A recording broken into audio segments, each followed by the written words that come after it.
예, 안녕하세요. 저는 미래에셋에서 의료기기 산업을 분석하고 있는 김충현입니다. 원래 그러니까 이렇게 행사를 하다 보면 마지막 발표가 좀 불리한 게 있거든요. 근데 앞에 두 분이 너무 시간을 잘 지켜주셔가지고 제가 좀 여유 있게 발표를 해보도록 하겠습니다. 일단 오늘 저는 이제 아무래도 좀 더 투자 관점에서 이야기를 좀 많이 드리려고 하고요. 일단 사실 지금 발표를 하고 있는 이 그 전날에도 굉장히 변동성이 지금 심한 상황입니다. 어제도 주가가 좀 많이 변동성이 커진 상황이고요. 특히 바이오 같은 경우에는 최근에 굉장히 힘든 구간을 좀 지나는 것 같아요. 그래서 가장 많이 궁금해 하시고 가장 많이 이제 물어보는 주제부터 좀 다뤄보려고 합니다. 일단 지금 팬데믹이 시작한 2020년부터 보면 주요 국가들의 헬스케어 수익률이 좋지 않습니다. 전체 시장을 대부분 언더퍼폼하고 있는데요. 이제 그 이유를 좀 생각을 해보면 이유는 뚜렷합니다. 바이오가 안 좋습니다. 사실 헬스케어 같은 경우는 그 헬스케어를 구성하고 있는 세부 지수가 꽤 되거든요. 이제 산업 분류를 이제 긱스라는 분류로 하기도 하는데 이거를 이제 레벨 3까지 내리면 한 대여섯 개가 나와요. 그래서 이제 이 부분을 이제 세부적으로 보게 되면 그렇게까지 나쁜 세부 영역은 많지 않습니다. 근데 유난히 이제 바이오텍이 특히 2021년 들어서 굉장히 좋지 않았다. 이런 부분들이 상대적으로 다른 섹터에 비해서 헬스케어 지수가 언더퍼폼하게 되는 가장 큰 이유가 되는 것 같고요. 그래서 이제 이런 부분들이 이제 국가별 그 헬스케어의 어떤 주가를 보더라도 좀 두드러지는 특징을 볼 수가 있는데. 바이오텍의 특히 중소형 바이오텍의 비중이 높은 이제 중국이나 한국, 우리나라 같은 시장을 보면 변동성이 굉장히 커집니다. 특히 이제 2021년부터 변동성이 굉장히 커지는데요. 근데 이제 물론 언더퍼폼한 미국 같은 경우에는 상대적으로 좀 견조한 모습이죠. 이제 그 이유를 생각을 해보면 이제 바이오텍이 아닌 뭐 의료기기나 아니면 뭐 생명공학 장비라던가 이런 다른 세부 섹터들이 다른 국가 대비해서는 좀 더 강한 이런 측면이 있기 때문에 그런 부분이 좀 반영이 되고 있는 것 같습니다. 그래서 전반적으로 지금 특히 팬데믹 이후에 바이오 섹터의 변동성이 굉장히 심화되고 있는 상황이고요. 그래서 이제 저희가 4월 달에 되게 그러니까 저희 회사에서 되게 재밌는 좀 시도를 해봤어요. 그래서 저희가 이제 그 국내 기관 투자자분들 한 50개 기관들을 모시고 저희가 한번 서베이를 해봤었는데 관련된 자료는 저희 그 홈페이지 가시면 보실 수 있으니까 관심 있으신 분들 한번 찾아보시면 좋을 것 같고요. 그래서 이제 이런 상황이 있다 보니까 이제 기관 투자자들의 어떤 대응 전략도 굉장히 이제 여기에 맞춰서 가는 부분이 있고요. 그래서 이제 대부분이 이제 뭐 삼성바이오나 아니면 저 ABL이나 대웅제약 같은 그런 이제 파이프라인이 강한 그리고 매출이 받쳐주는 이런 그 종목들을 좀 대응을 하셨던 것 같고 여기서 좀 재밌었던 거는 이제 의료기기가 탑픽인 그 운용력들이 한 20% 정도 되더라고요. 그래서 실제로 좀 변동성 구간에서 대응 전략도 그렇게 드러나고 있다 좀 보여지고 또 이제 해외 투자하시는 직접 투자하시는 이제 운용력들 같은 경우에도 순수 바이오텍보다는 이제 화이자나 릴리 같은 빅파마로 좀 대응하는 경우가 굉장히 많았습니다. 자, 그러면 바이오가 어려운 건 알겠는데 그러면은 어디가 저점일까? 사실 이 부분은 굉장히 제시를 하기가 굉장히 어려운 것 같아요. 그러니까 왜냐하면 사실 지금 뭐 성장주 섹터가 다 안 좋습니다. 어제 같은 경우에는 테슬라 거의 뭐 12% 이상 빠지기도 하고 그랬었는데요. 근데 이제 바이오 같은 경우를 보면 거의 순수하게 무형자산 100%로 가치 평가가 되는 경우가 되게 많기 때문에 상대적으로 다른 성장주 대비해서 이런 부분들을 좀 잡아내는 게 굉장히 어려운 것 같아요.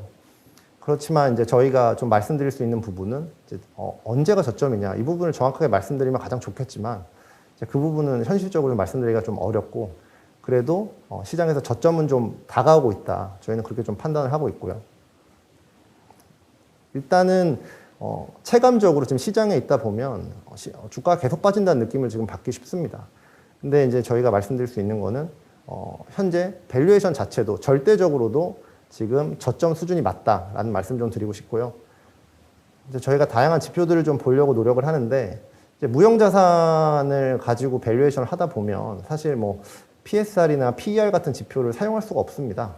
뭐 실적이 안 나오니까 그런 걸 할 수가 없죠.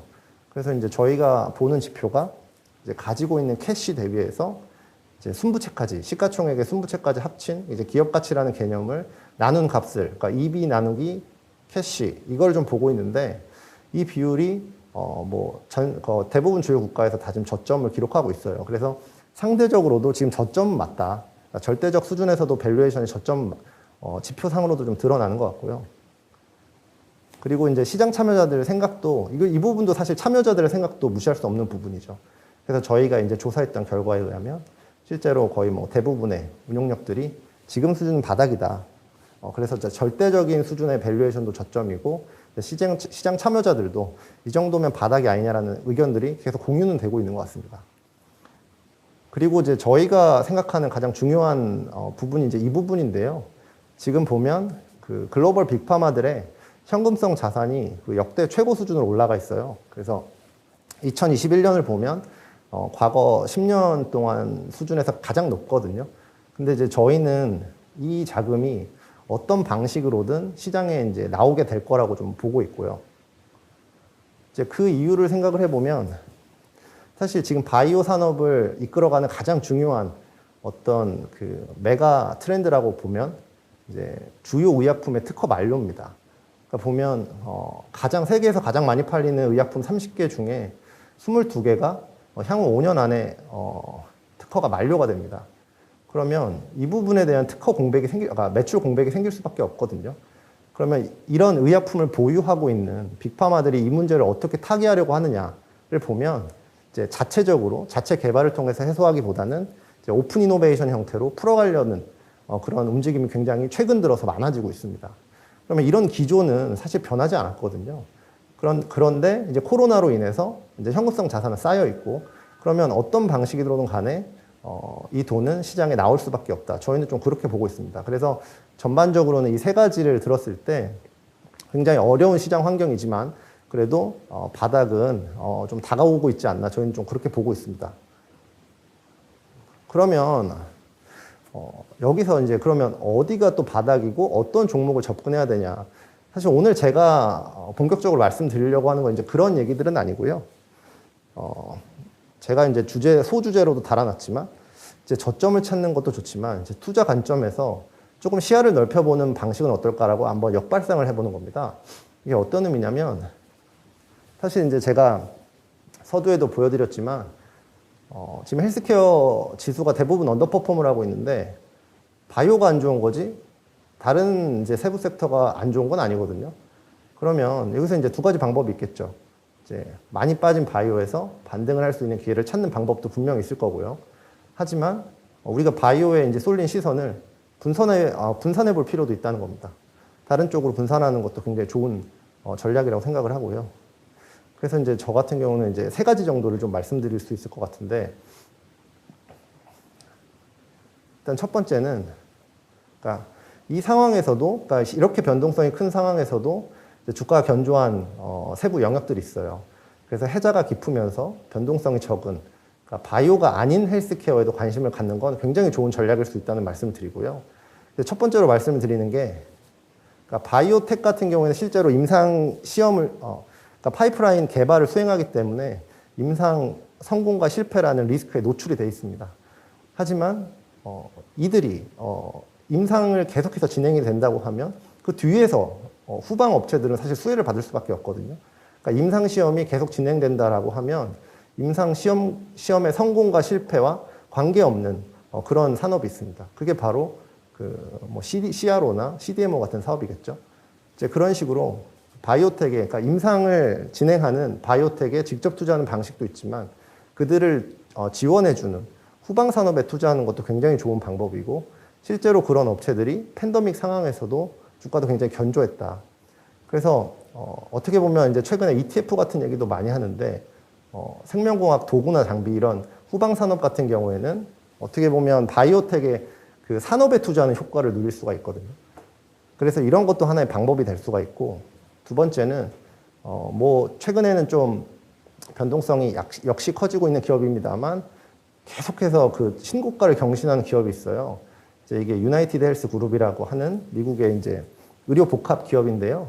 보시면 이 기업체 같은 경우에는 이제 보험업과 병원 서비스, 그러니까 의료 서비스를 토탈리 수행하는 기업이거든요.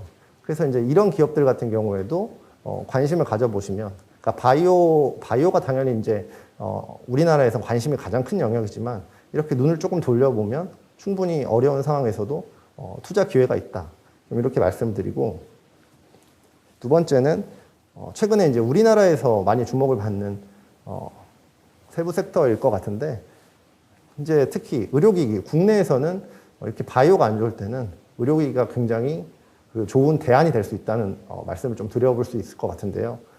지금 보면은 보통 당연한 얘기겠지만 헬스케어는 사실 제약바이오 하면 의료기기예요. 우리나라 같은 경우에 특히나 이제 이 두 가지로 구분할 수가 있는데, 당연한 얘기지만 이 둘은 수급적으로 나눠 가질 수밖에 없습니다. 반비례를 할 수밖에 없거든요.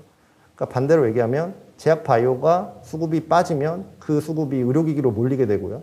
또 의료기기도 안 좋아지면 제약바이오가 올라가게 되고, 이런 상황인데, 지금 수급을 자체를 보면 제약바이오가 굉장히 지금 안 좋은 걸 딱 두드러지게 나올 수가 있죠. 여기서 오른쪽 차트 보시면 주황색 선이 제약바이오의 그 섹터 내 거래대금 비중입니다. 이렇게까지 드라마틱하게 빠진 적이 없거든요. 현재 투자 심리가 굉장히 안 좋다는 얘기를 반증하는 차트이기도 하고요. 이제 그에 반해서 의료기기가 굉장히 급등하고 있습니다. 그래서 이제 최근 들어서 보면은 의료기기 업체 중에서 특히 미용업체들 주가가 최근에 굉장히 좋아요. 그러니까 실적 개선이 되고 이제 삶의 질 개선, 뭐 체형 관리라는 메가 트렌드가 반영이 된 부분도 분명 있지만, 사실 조금 더 앞단에서 본다고 하면 바이오가 안 좋기 때문에 수급이 몰리는 부분도 분명히 있어요. 그래서 바이오가 안 좋을 때는 이게 그 헬스케어 안에서는 대안적으로 의료기기가 부각될 수 있다. 이것도 조금 기억하시면 좋을 것 같고, 또 이 부분을 비틀어서 보면 최근에 의료기기 업체들, 특히 미용기기 업체들 주가가 굉장히 좋은데, 그러니까 이 기업들의 실적 자체를 보는 것도 되게 중요하지만 반대로 바이오 투자 심리가 회복된다고 하면 이것도 그 의료기기 업체들한테는 리스크가 될 수 있겠죠. 그러니까 이런 식으로 바꿔가면서 생각을 해보면 굉장히 도움이 많이 됩니다. 그리고 실제로 운용력들 저희가 서베이 했을 때도 결과가 나오지만 실제로 의료기기에 대한 관심이 굉장히 높아요. 그래서 하반기, 특히 올해 아직 2, 3개월 남았긴 하지만 하반기를 기대할 때 사실 35%가 의료기기 정도로 꼽고 있는 그런 상황입니다. 그리고 세 번째는 사실 이제 바이오 같은 경우는 좀 중소형 바이오텍에 직접 투자를 하시려는 부분들이 되게 많으신 것 같아요. 근데 그만큼 하이 리스크 하이 리턴이기 때문에 하이 리스크에 대한 부분도 분명히 고려를 하셔야 된다. 근데 지금 이 바이오텍이 안 좋은 이유를 생각을 해보면 역사상 이렇게 바이오텍에 불리한 시장 환경이 없었습니다. 일단은 아무래도 무형 자산으로 가치 평가를 하기 때문에 금리에 굉장히 중요할 수밖에 없는데, 지금 금리 인상 구간이죠. 실제로 이제 중소형 바이오텍들 모아놓은 ETF인 XBI라는 ETF가 있는데, 어떻게 보면 바이오텍의 투자 심리를 잘 보여주는 인덱스라고도 볼 수 있거든요. 근데 금리 인상이랑 이제 맞춰보면 굉장히 잘 맞아 떨어집니다. 실제로 금리가 올라가고 있고, 그 다음에 이제 코로나가 발생을 하면서 이제 M&A나 라이센싱 같은 거래들도 굉장히 부진한 상황이고요. 거기다가 지정학 리스크도 있고, 그러니까 여러 가지 매크로 이슈가 이렇게까지 안 좋은 게 한 번에 나왔던 시절이 있었나 싶어요. 그래서 저희가 서두에 바이오텍의 그 저점은, 특히 바이오 투자 심리의 저점 다가오고 있다고 말씀을 드렸습니다만, 그게 언제인지는 사실 딱 집어서 말씀드리기가 굉장히 좀 어려운 상황입니다. 그렇기 때문에 어떤 이제 특히 중소형 바이오텍 같은 경우는 종목에 대한 직접 투자보다는 어떻게 보면 이제 ETF 같은 식으로 투자를 하시는 게 리스크 관리 차원에서는 훨씬 합리적인 대안이 될 수 있지 않을까, 좀 이렇게 말씀을 드리고요. 그래서 이제 지금 말씀드린 걸 정리하면 결국은 세 가지 정도로 말씀을 드렸는데, 이제 바이오의 저점을 찾는 그런 투자 기회를 노리는 것도 굉장히 좋은 방법입니다만, 거기서 시야를 조금 넓혀서 이제 다른 영역, 헬스케어 안에도 다른 영역들이 많거든요. 그런 식의 투자 기회를 찾아보시는 것도 좋은 방법이 될 수 있다. 저는 좀 이런 말씀을 드리고, 마지막으로 이제 최근에 의료기기들 관심이 굉장히 높으시잖아요. 그래서 그 부분에 대해서 좀 제 생각 좀 이야기하면서 마무리 짓도록 하겠습니다. 실제로 그 팬데믹 이후에 사실 바이오랑 의료기기를 직접적으로 그 지수로 비교하기는 굉장히 어려워요. 왜냐하면 시장에 있는 지수들이 이제 종목 구성을 보면 직접적으로 그 섹터를 대변한다고 보기가 굉장히 어렵기 때문에 그래서 이제 고심하다가 이제 ETF를 가지고 비교를 해봤는데요. 보면 확실히 의료기기가 수익률은 더 좋습니다. 근데 여기서 이제 조금 더 깊게 들어가 보면 과연 이게 구조적으로 좋아졌나? 라는 생각을 좀 해볼 수 있어요. 왜 그런 생각을 하냐면 이거는 이제 제가 보고 있는 지표인데요. 이제 우리나라에 있는 의료기기 기업들을 제가 나름대로 분류를 해서 보는 겁니다. 이게 보게 되면 온도차가 굉장히 심하죠. 그러니까 잘 되는 부분이 연초부터 보면 사실 에스테틱 하나밖에 없어요. 실제로 주가가 나머지 부분들 그렇게 좋지 못하거든요. 그러니까 바이오 대비해서 의료기기가 상대적으로 좋은 건 맞는데 그 의료기기를 안에서 파고 들어가서 보게 되면 온도차가 또 극심하게 드러난다는 거죠. 굉장히 좀 의미 있는 부분이라고 생각을 하고요. 그래서 이제 우리나라가 과연 전 세계에서 헬스케어, 특히 의료기기는 어떤 비중일까를 생각을 해보면 전 세계에서, 그러니까 헬스케어가 결국은 이제 의료기기랑 제약 이렇게 두 개로, 의료기기랑 바이오 두 개로 나눠서 본다고 치면 전 세계적으로 평균적으로 주식시장의 한 36% 정도가 의료기기예요. 근데 이제 우리나라 같은 경우에는 16%에 불과합니다. 미국 같은 경우에는 이제 워낙 이제 혁신 국가이기 때문에 의료기기가 비중이 좀 높다는 굉장히 특징적인 부분이 있는데 기본적으로 전 세계에서 대부분의 주식 시장에서는 의료기기가 대략 한 35% 정도는 차지를 하는데 우리나라는 거기에 반도 안 된다는 거죠. 16%밖에 안 되고. 그러다 보니까 주식 시장에서 비중을 보면 전체 코스피, 코스닥 이런 비중의 2%가 안 됩니다. 그러니까 미국 보더라도 물론 이게 의료기기가 상대적으로 작은 부분이 있지만 우리나라는 특히 작아요. 그러니까 지금 제가 드리고 싶은 말씀이 뭐냐면 주가는 바이오보다 지금 좋은 상황이긴 하지만 이 산업 전체적인 부분으로 봤을 때는 이 취약한 부분이 주식시장에서도 나타나 있다. 그러면 이게 왜 낮냐를 생각을 해보면 저희가 뭐 크게 두 가지로 생각해 볼 수가 있거든요. 그러니까 밸류에이션이 그러니까 상대적으로 디레이팅을 받고 있냐, 밸류에이션이 낮냐, 아니면 절대적인 실적이 안 맞춰주냐, 이 두 가지로 볼 수가 있을 것 같은데 두 개 답니다. 두 개가 다 들어가고 있는 상황이고요. 그래서 그렇다고 하면 이걸 어떻게 해결해야 될까? 그러면 이제 신생 기업들이 이제 IPO를 해서 새로운 혁신 기업들이 나와주는 게 중요할까? 이걸 생각해 보면 제가 요거는 연도별로 그 상장이 된 기업들을 이제 그 기업들이 지금 평균 시총이 얼마 되고 있나 한번 계산해 본 거예요. 근데 뭐 당연히 이제 여기에는 뭐 셀트리온도 있었고 SD바이오센서 뭐 이런 대형 종목들은 아웃라이어이기 때문에 좀 제외를 했고요. 이제 그런 한두 종목을 제외하고 놓고 보면 평균적으로 의료기기는 IPO 이후에 시총이 한 2,500억 정도, 3,000억이 안 되게 형성이 되고요. 그다음에 이제 바이오 종목 같은 경우에는 4,000억 조금 안 되게 형성이 됩니다. 그러면 이제 이런 기업들이 전체 시총을 올리면서 밸류에이션을 올린다? 조금 그렇게 말하기는 어려운 상황이에요. 그러니까 왜 그럴까를 생각을 해보면 이게 이제 어떤 지표냐면 그 미국에서 이제 그 의료기기 비상장 투자를 한 이후에 익시스를 할 때 걸리는 평균 시간입니다. 통상적으로 10년 정도 걸리거든요.